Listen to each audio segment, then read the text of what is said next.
Third sum பாருங்கம்மா. என்ன கொடுத்துருக்காங்க அப்படின்னு பார்த்தீங்கன்னா, ஃபைண்ட் எக்ஸ் அண்ட் ஒய். எக்ஸோட வேல்யூவையும் ஒய்யோட வேல்யூவையும் என்னென்னு ஒன்று கண்டுபிடிக்க சொல்லியிருக்காங்க. அவங்க என்ன கொடுத்துருக்காங்க, சம்மில் என்ன கொடுத்துருக்காங்கன்னு பார்த்தீங்கன்னா, x plus y, x minus ஒய்யோட வேல்யூஸ் கொடுத்துட்டாங்க. எக்ஸ் ப்ளஸ் ஒய்னா என்ன, எக்ஸ் மைனஸ் ஒய்னா என்னன்னு கொடுத்துட்டு எக்ஸும் ஒய்யும் ஒன்று என்னென்னு கண்டுபிடிக்க சொல்லியிருக்காங்க. ஸோ நான் ஃபஸ்ட்டு என்ன பண்ண போகிறேன், நம்ம 2 ஈக்குவேஷன் ஆல்ரெடி சால்வ் பண்ணியிருப்போம். ஆனால் அங்கே ஈக்குவேஷன் நார்மலாக இருக்கும், இங்கே எப்படி இருக்குது மேட்ரிக்ஸ் ஃபார்மெட்டில் இருக்குது. ஸோ நம்ம அதே மாதிரி தான் இங்கேயும் சால்வ் பண்ண போகிறோம். அப்போ சால்வ் பண்ணுறதுக்கு நான் என்ன பண்ணுறேன், இப்போ இது ரெண்டையும் நான் சால்வ் பண்ண போகிறேன். நார்மலாக இப்போ நீ ஃபஸ்ட்டில் என்ன பார்த்துருப்போம், x plus y equal to 2, x minus y is equal to 5ன்னு ஒரு ஈக்குவேஷன் இருந்துச்சுன்னா என்ன பண்ணியிருப்போம், ஒய்யையும் டிஃப்ரெண்ட் சைனாக இருக்கிறதுனால டேரெக்டாக கேன்சல் பண்ணிவிட்டு 2x இஸ் ஈக்குவல் டு 7 அப்படின்னு சொல்லி போட்டுட்டு வேல்யூ என்னன்னு கண்டுபிடிச்சிருப்போம் இல்லையா. எக்ஸோட வேல்யூ இஸ் ஈக்குவல் டு 7/2 இந்த மாதிரி போட்டிருப்போம். இதே மாதிரி தான் பண்ண போகிறோம். ஆனால் இங்கே வேல்யூஸ் எப்படி இருக்குது, மேட்ரிக்ஸ் ஃபார்மெட்டில் இருக்குது. ஸோ என்ன பண்ண போகிறோம், நம்ம ப்ளஸ் பண்ணோன்னா ஒவ்வொரு எலமெண்ட்டையும் தனித்தனியாக ப்ளஸ் பண்ணிக்கோ, சப்ட்ராக்ட் பண்ணணும்னா ஒவ்வொரு எலமெண்ட்டையும் தனித்தனியாக சப்ட்ராக்ட் பண்ணிக்கணும். அப்போ அந்த மாதிரி டேரெக்டாக கண்டுபிடிச்சி எழுதிக்கலாம். இப்போ பார்த்தீங்கன்னா ஒய்யோட வேல்யூ டிஃப்ரெண்ட் சைனில் இருக்குது, இது ப்ளஸ் ஒய்யாக இருக்குது, இங்கே மைனஸ் ஒய்யாக இருக்குது. ஸோ ரெண்டையும் கேன்சல் பண்ணிடலாம் டேரெக்டாகவே. கேன்சல் பண்ணிட்டா இங்கே ஒரு எக்ஸ் இருக்குது, இங்கே ஒரு எக்ஸ் இருக்குது, ரெண்டையும் ஆட் பண்ணிங்கன்னா எக்ஸ் ப்ளஸ் எக்ஸ் என்ன ஆகிடும், நமக்கு 2x அப்படின்னு ஆகிடும் இஸ் ஈக்குவல் டு. இப்போ என்ன பண்ண போகிறோம், ஆட் பண்ணி தானே எழுதியிருக்கோம். ஸோ இங்கேயும் என்ன தான் பண்ண போகிறோம், ஆட் பண்ணி தான் எழுத போகிறோம். அப்போ 7 + 3, அதாவது இந்த ஃபஸ்ட் எலமெண்ட் இங்கே உள்ள ஃபஸ்ட் எலமெண்ட்டு, இது a11, இதுவும் a11, இது a12, இதுவும் a12, இங்கேமா a21, a22, a21, a22. அப்போ அந்தந்த பிளேஸில் இருக்கக்கூடிய எலமெண்ட்ஸை ஆட் பண்ண போகிறோம். அப்போ 7 + 3 வந்துடுமா, 7 + 3 இங்கே 10, இங்கே 0, இங்கேயும் 0, ஸோ 0. அடுத்தது இங்கே 3, இங்கே 0 இருக்குது, அப்போ 3. 5 + 4 நமக்கு என்னன்னு கிடைக்கும், 9 அப்படின்னு சொல்லி கிடைக்கும். இப்போ என்ன பண்ண போகிறோம், எக்ஸோட வேல்யூ இஸ் ஈக்குவல் டு அந்த இங்கே இருக்கக்கூடிய 2 மல்டிப்ளிகேஷனில் இருக்குது. ஸோ மல்டிப்ளிகேஷனில் இருக்கக்கூடிய 2 ஆப்போசிட் சைடு எடுத்துகிட்டு வரும்போது என்ன ஆகிடும், டிவிஷன். ஸோ 1/2 × 10, 0, 3, 9 இப்படி கிடைக்குதா. திரும்ப நம்ம என்ன பண்ணலாம், 2வை மேட்ரிக்ஸ் ஃபார்மேட்டுக்கு உள்ளே கூட எடுத்துகிட்டு போயிட்டு டிவைட் பண்ணி கூட எழுதலாம். அப்போ நமக்கு இங்கே என்ன ஆகும் அப்படின்னு பார்த்தீங்கன்னா 10/2, 0/2, 3/2, 9/2 இந்த மாதிரி கிடைக்குமா. அப்போ என்ன பண்ணலாம், இதில் ஏதாவது கேன்சல் ஆகுமான்னு பார்த்தீங்கன்னா இது மட்டும்தான் கேன்சல் ஆகும் 2 டேபிளில். அப்போ நமக்கு ஆன்சர் என்ன, 5. 0 டிவைடட் பை எனி நம்பர் என்னது தான், 0 தான். இங்கே 3/2, இங்கே என்ன வரும், 9/2. அப்போ எக்ஸோட வேல்யூ இதுதான் அப்படின்னு எடுத்தாச்சு.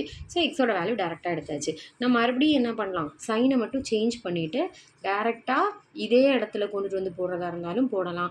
அப்படி இல்லாத பட்சத்தில் இன்னொரு மெத்தட் எக்ஸோட வேல்யூ கண்டுபிடிச்சிருக்கோம் இல்லையா, அந்த எக்ஸோட வேல்யூ எடுத்துகிட்டு போய் இங்கே இருக்கிற 2 ஈக்குவேஷனில் ஏதாவது ஒரு ஈக்குவேஷன், இப்போ ஈக்குவேஷன் நம்பர் 1ன்னு இதை வச்சுக்கோ, இதை ஈக்குவேஷன் நம்பர் 2ன்னு வச்சுக்கோ.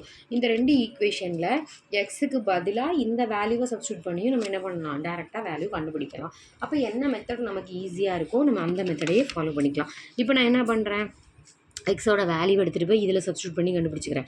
அப்படி இல்லைனா நீ என்ன பண்ணலாம், இதையே டேரெக்டாக சைனை மட்டும் சேஞ்ச் பண்ணி கண்டுபிடிச்சி காட்டட்டுமா.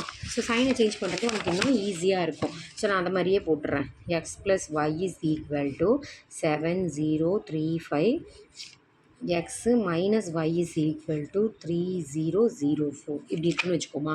ஃபஸ்ட்டு நம்ம என்ன பண்ணோம், ஒய்யை கேன்சல் பண்ணோம் இல்லையா. இப்போ எதை கேன்சல் பண்ண போகிறோம், எக்ஸை கேன்சல் பண்ண போகிறோம். அப்போ எக்ஸை கேன்சல் பண்ணுறதுக்கு சைனை நான் பார்க்குறேன், இங்கேயும் ப்ளஸ் சைன் தான் இருக்குது, இங்கேயும் ப்ளஸ் சைன் தான் இருக்குது. அப்போ நான் என்ன பண்ணணும், ஏதாவது ஒரு இடத்துல சைனை சேஞ்ச் பண்ணணும். ஸோ டோட்டலாக இந்த செகண்ட் ஈக்குவேஷனில் இருக்கக்கூடிய எல்லா சைனையும் நான் சேஞ்ச் பண்ணுறேன்.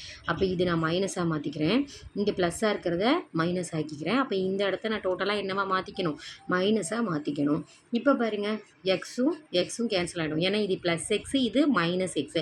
So plus X minus X cancel ஆகிடுச்சு. இதுவும் ப்ளஸ் ஒய், இதுவும் ப்ளஸ் ஒய். இப்போ கீழே இருக்கிற சைனை தான் நம்ம எடுத்துக்கணும், மேலே இருக்கிற சைனை எடுத்துக்கக்கூடாது இல்லையா. அப்போ இதுவும் ப்ளஸ் ஒய் தான், இதுவும் ப்ளஸ் ஒய் தான். ஸோ ஒய் ப்ளஸ் ஒய் நமக்கு எவ்வளவு, 2y இஸ் ஈக்குவல் டு, இங்கே இருக்கிற வேல்யூஸை உனக்கு டேரெக்டாக போடுறதுக்கு கஷ்டமாக இருக்குன்னா நீ இப்படி கூட போட்டுக்கலாம். ஃபஸ்ட்டு எலமெண்ட் 7, இங்கே மைனஸ் இருக்குது, இங்கே 3. அடுத்தது 0 போட்டுக்கிறேன், மைனஸ் இருக்கிறதுனால -0. நெக்ஸ்ட்டு 3 -0. நெக்ஸ்ட்டு 5 -4. இவ்வளோதாம்மா. இப்போ என்ன கிடைக்கும் பாருங்கள், 7 and 3 மைனஸ் பண்ணுங்கள், 4. 0னா 0 தான், 3. 5ல் 4 போயிடுச்சுன்னா பேலன்ஸ் 1. இப்போ என்ன பண்ணலாம், இது 2 ஒய்யோட வேல்யூ என்ன ஆகும், 4/2 0/2 3/2 1/2 அப்படின்னு கிடைக்கும். இப்போ இது ரெண்டையும் கேன்சல் பண்ணால் இது 2 மாற்றிக்கலாமா? ஸோ நம்மளோட ஆன்சர் என்ன இருக்கும்? 2 0 3/2 1/2. இந்த மேட்ரிக்ஸ் தான் நம்மளோட ஒய்யோட வேல்யூவாக இருக்கும். ஓகேவா? சம் புரிஞ்சுதாம்மா? இது மாதிரி போடுறதுனாலும் போடலாம். அப்படி இல்லைன்னா என்ன பண்ணியிருக்கலாம், இந்த எக்ஸோட வேல்யூ எடுத்துகிட்டு போய், அதாவது எப்படின்னா இப்போ x plus y is equal to 7035 இருக்குதுன்னு வச்சுக்கோயேன். அப்போ நீ என்ன பண்ணலாம், இங்கே இருக்கிற எக்ஸுக்கு பதிலாக நம்ம என்ன கண்டுபிடிச்சி வச்சுருக்கோமோ அந்த வேல்யூவை இங்கே அப்ளை பண்ணிவிட்டு plus y is equal to 7035 வரும். நெக்ஸ்ட்டு என்ன பண்ணுவேன், இந்த வேல்யூவை அப்படியே ஆப்போசிட் சைடு எடுத்துகிட்டு போ. அப்போது ஆப்போசிட் சைடு எடுத்துகிட்டு போகும்போது y is equal to 7035 minus 50 3/2 வரும். ஆனால் இப்படி இருக்கும்போது நீ என்ன பண்ணுவ, இங்கே 7 - 5 7 - 5 2ன்னு போட்டுருவியா, 0 - 0 0ன்னு போட்டுருவேன். இங்கே என்ன இருக்கும், 3 - 3/2 வரும். அப்போ ஆப்போசிட்டில் இங்கே கிராஸ் மல்டிப்ளை பண்ணு, 3 × 6 3 2s 6 வரும். அப்போ 6/3 டிவைடட் பை 2ன்னு வரும். அப்போ 6லேருந்து 3 மைனஸ் பண்ணிட்டீங்கன்னா 3, அப்போ 3/2. இப்படியும் ஆன்சர் கண்டுபிடிக்கலாம். இதோ இங்கே இருக்கிற 3/2 கிடச்சிருச்சு பாருங்கள். இந்த மாதிரியும் நம்ம ஃபைன் பண்ணிக்கலாம். எது நமக்கு ஈஸின்னு தோணுதோ அந்த மெத்தடை ஃபாலோ பண்ணிக்கோங்கம்மா. தேங்க்யூம்மா.